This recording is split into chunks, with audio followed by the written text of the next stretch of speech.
Assalamu alaikum. My name is Ammara. I'm a clinical psychologist. I'm working at Global Special School for Child Development. आज मैं बात करूंगी 7 types of learning disabilities की. So the number 1 is dyslexia. Dyslexia एक language processing disorder है जो बच्चे की reading, writing और comprehension को impact करता है. इसमें बच्चे को वर्ड की डिकोडिंग करने में प्रॉब्लम आती है, रीडिंग में अवेयरनेस नहीं होती है और साउंड्स और वर्ड्स में आइडेंटिफिकेशन नहीं होती। और ये बच्चे जो होते हैं काफ़ी साल तक डायग्नोस होते रहते हैं, लाइक बचपन से लेकर काफ़ी अडल्ट एंड ओल्ड एज तक ये बच्चे या बड़े इससे डायग्नोस होते हैं। और इसमें बच्चे की रीडिंग और ग्रामर और रीडिंग कॉम्प्रिहेंशन और अदर लैंग्वेज स्किल्स अफेक्ट करती हैं। फॉर एग्ज़ाम्पल बच्चा कोई भी लेटर लिख रहा है, फॉर एग्ज़ाम्पल एक सेंटेंस लिख रहा है, उसमें काफ़ी सारी स्पेलिंग मिस्टेक्स आएंगी या वो लेटर्स को प्रॉपरली लिख नहीं पा रहा होगा, जैसे बी उसने उल्टा लिखा है या कोई भी नंबर है वो उसने गलत लिखा है, उल्टा लिख दिया है या उसको रिकग्निशन नहीं है, तो डिस्लेक्सिया में ये सारी चीज़ें आती हैं। Number 2 is dysgraphia. डिस्ग्राफिया में हमें ये प्रॉब्लम आती है कि हम अपनी थॉट्स को कैसे राइटिंग में या ड्राइंग में कन्वर्ट करें।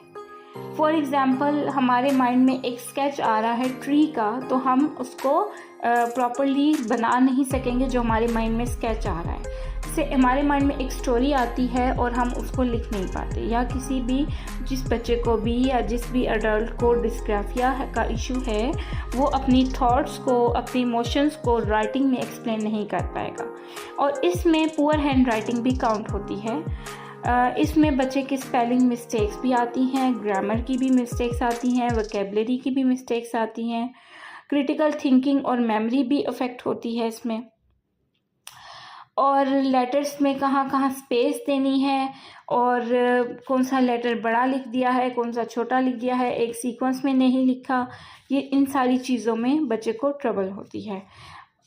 Number 3 is dyscalculia. Dyscalculia is related to mathematical calculations. Individuals with dyscalculia struggle with maths concepts, numbers, reasonings. कुछ बच्चों को इसको मैथ्स डिसलेक्सिया भी कहते हैं। और इसमें बच्चों को घड़ी पे टाइम देखने में भी प्रॉब्लम आती है, मनी काउंट करने में भी प्रॉब्लम आती है, कोई भी पैटर्न को आइडेंटिफाई करने में भी प्रॉब्लम आती है, और फैक्ट्स को माइंड में याद, जैसे कोई भी अलजेब्रा का कॉन्सेप्ट है या कोई भी हमारे लॉज हैं मैथ्स के, कुछ भी है रिलेटेड टू मैथ्स, और प्रॉब्लम सॉल्विंग के जो क्वेश्चंस होते हैं, वर्ड प्रॉब्लम के जो क्वेश्चंस होते हैं मैथ में, इनमें बच्चों को काफ़ी प्रॉब्लम आती है। The number 4 is auditory processing disorder. Auditory processing disorders के जो पेशेंट होते हैं वो कंफ्यूज हो जाते हैं साउंड्स को आइडेंटिफाई करने में। फॉर एग्जांपल एक टीचर एक लेक्चर दे रही है और बैकग्राउंड पे कोई नॉइस है, तो वो उसको मिस इंटरप्रेट कर लेते हैं, टीचर की वॉइस को और बैकग्राउंड की नॉइस को मिक्सचर बनाकर कुछ और इंटरप्रेट कर लेते हैं, और जो इन्फॉर्मेशन वो रिसीव करते हैं वो गलत होती है क्योंकि उनको ऑडिटरी प्रोसेसिंग डिसऑर्डर है। Number 5 is language processing disorder. Language processing disorder में जो है स्पोकन लैंग्वेज से रिलेटेड है, जिसमें बच्चे के रिसेप्टिव्स, बच्चे की एक्सप्रेसिव लैंग्वेज अफेक्ट होती है। इसके अलावा कोई भी आप बात अपनी एक्सप्लेन करना चाह रहे हैं और वो आप नहीं कर पा रहे हैं, आपके पास इनफ वर्ड्स नहीं है या इनफ सेंटेंसेस नहीं हैं कि आप उसको एज इट इज़ एक्सप्लेन कर सकें जो आपके माइंड में बात है, या कोई स्टोरी बता सके या कोई भी सेंटेंस बोल सकें, इन सारी चीज़ों में प्रॉब्लम आती है। Number 6 is non verbal learning disabilities.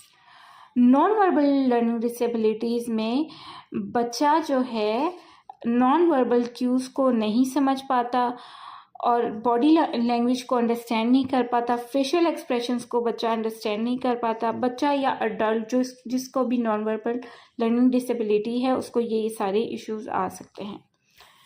Number 7 is visual perception और मोटर डेफिसिट।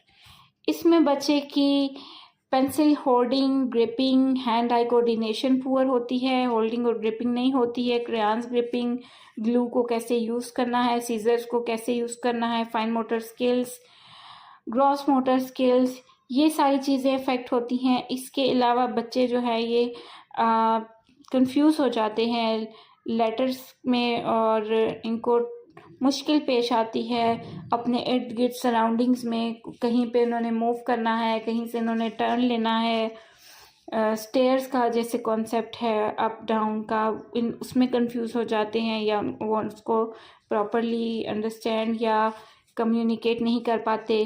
तो ये सारी चीज़ें आ जाती हैं visual perception and visual motor deficit में। इसको विजुअल परसेप्शन भी कह सकते हैं और विजुअल मोटर डेफिसिट भी कह सकते हैं।